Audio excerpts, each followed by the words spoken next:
Ladies and gentlemen, buckle up and get ready for a wild ride through the world of international politics and intrigue.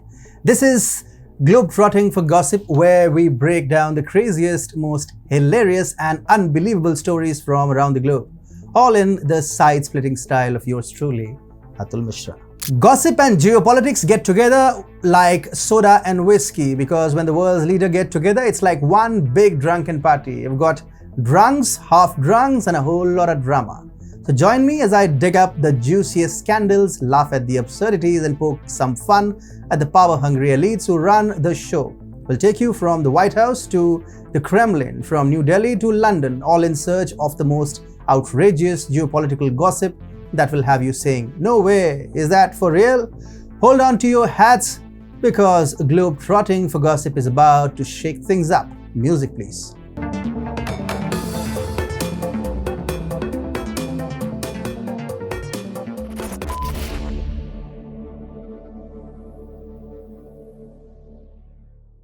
Let's first talk about Europe, the land of wine, cheese, and more drama than a daytime soap opera. So get this, you all. France is out there dreaming big, talking about creating their very own French world order. And where did Macron decide to drop this bombshell? In Beijing, of all places. That's right, folks. He just went ahead and announced it like it's no big deal, like he's ordering a side of fries at a fast food joint. "Excuse me, can I get a French world order to go with this soda, please? Thank you."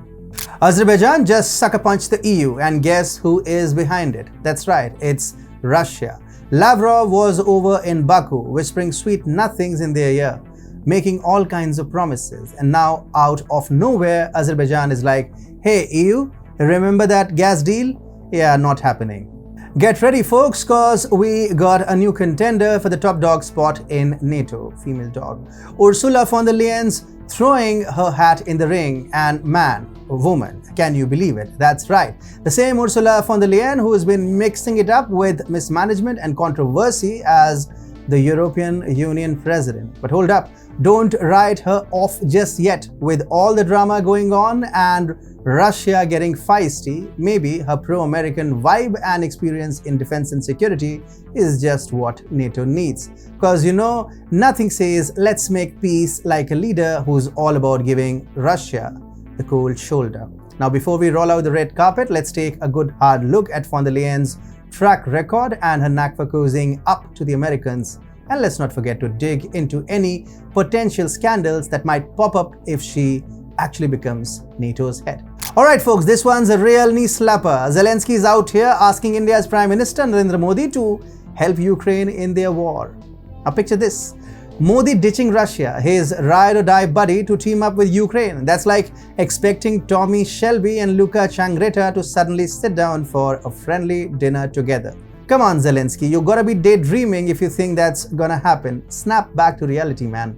Let's talk about the good old US of A, the land of the free, the home of the brave, and the epicenter of more drama than a reality TV show on steroids.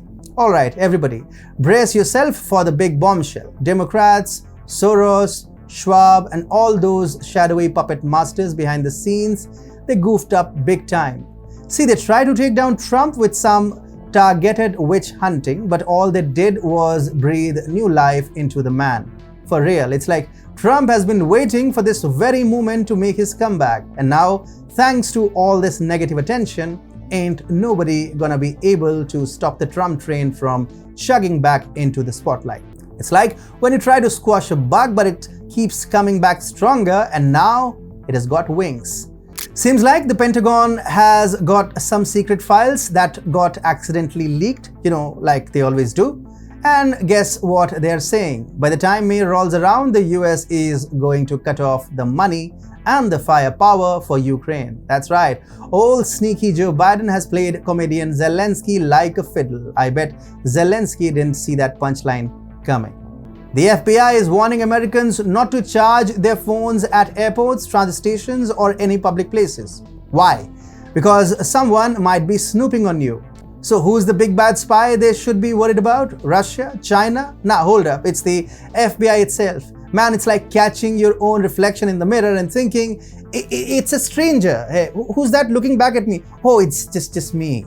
Let's talk about Canada now, the land of maple syrup, hockey, and a whole lot of apologies. Now here's the big scoop, folks. Word on the street is that Canada might get the boot from NATO. I mean, for years their buddies have been all nice and polite, hinting that maybe, just maybe, the Canadian Armed Forces should stop being such an underfunded hot mess. But now, it looks like the patience is running thin. It's like when your friend keeps borrowing your stuff and never returns it, and you're finally like, man, I have had enough. Canada better watch out, cause NATO is about to throw down an ultimatum. At a meeting last week with NATO foreign ministers, the big boss man himself, Secretary General Jens Stoltenberg, threw some not so subtle shade at Canada. I mean, let's be real, it might be about time to give Canada the old heave-ho. Who does Canada even fight with? They're so chill, they won't even throw down with the US over Niagara Falls. Now let me tell you about this Canadian rascal, Jagmeet Singh. Sure, he might be a few fries short of a happy meal, but his tweets, man, they are pure comedic gold. The other day, this knucklehead went ahead and tweeted that he ain't gonna let those big shot CEOs give themselves a pay raise. I mean, come on, what's he gonna do? Put a cap on their piggy banks? That's like trying to stop a tornado with a fly swatter. Why did Trudeau switch to digital clocks? He heard they were more progressive. And why does he want to ban Fox News? Because it's not at all progressive. Trudeau, the soft-hearted liberal, might be putting the smackdown on Fox News. That's right. Egale Canada wrote an open letter to the big wigs at the Canadian Radio, Television and Telecommunications Commission, or the CRTC, telling them they need to start talking to the people about kicking Fox News out of the country. It's like Trudeau cannot handle the heat from a conservative news channel, so he's trying to toss them out of the kitchen. It's a clash of ideologies, folks, the left versus the right, and Fox News is caught in the crossfire, standing outside in the cold, wondering, hey, what did we do? Let's talk about Africa now, the motherland, the place where lions roam free and men are jailed for no apparent reason. Chad just kicked the German ambassador to the curb, giving him a 48-hour eviction notice. It's like Chad just said, you're out of here, Germany. Don't let the door hit you on the way out. Let's talk about Ethiopia's military makeover. The odds of some militia pulling off a coup? Yeah, that's a big fat zero now. The Ethiopian government's got a plan to shut it down for good. They are going to take all those regional special forces and either fold them into the national army or the federal or regional police.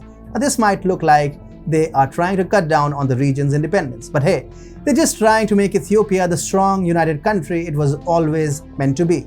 Like a family finally sitting down to dinner together without any fussing or fighting.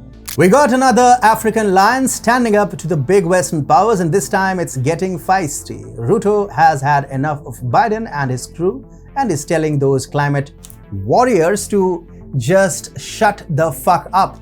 He's saying, hey, let us African nations use our resources cause we gotta grow and prosper too. It's like when your big brother keeps hogging the video game console and you finally snap and say, yo, it's my turn now.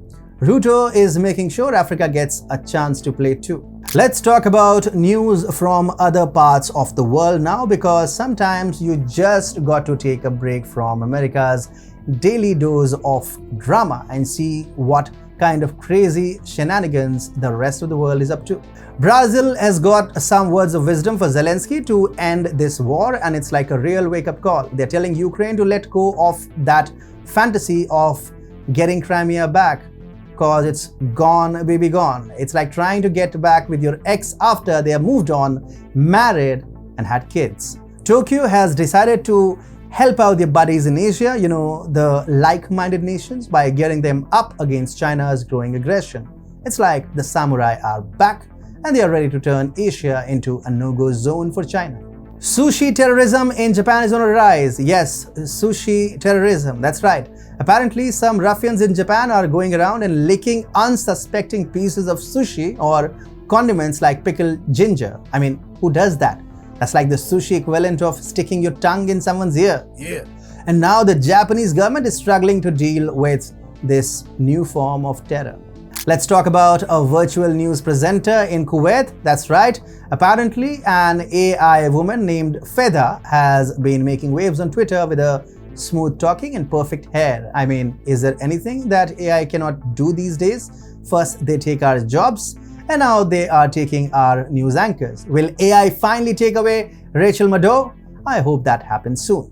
Hold on to your pants, folks, and hold on tight because we are about to talk about the Nude Up Festival in Australia. That's right, the land of kangaroos and koalas is taking it all off for a weekend of live music and, well, nudity. Apparently, the idea behind the festival is to promote body positivity and bring together all the nude enthusiasts in all place. I mean, I'm all for body positivity, but let's be real, who wants to be caught in a mosh pit with nothing but their birthday suit on? That's a wardrobe malfunction waiting to happen. But hey, if that's your thing, then head on down to regional Queensland and let it all hang out, my friends. Thank you. That's my time today, folks. And let me tell you, this world is crazy. We've got politicians who can't seem to find their way out of a paper bag, countries who can't stop fighting over who gets to wear the big boy pants, and a whole bunch of people who think that leaking papers is the solution to all their problems. But you know what? Despite all the craziness, all the drama, and all the chaos, we're still here. We're still standing, sitting in my case. And if there's one thing I know for sure, it's that no matter how tough things get, no matter how crazy this world gets, we are all in this together. So let's keep laughing, keep dancing, and keep leaking our way through life. Thank you. Good day.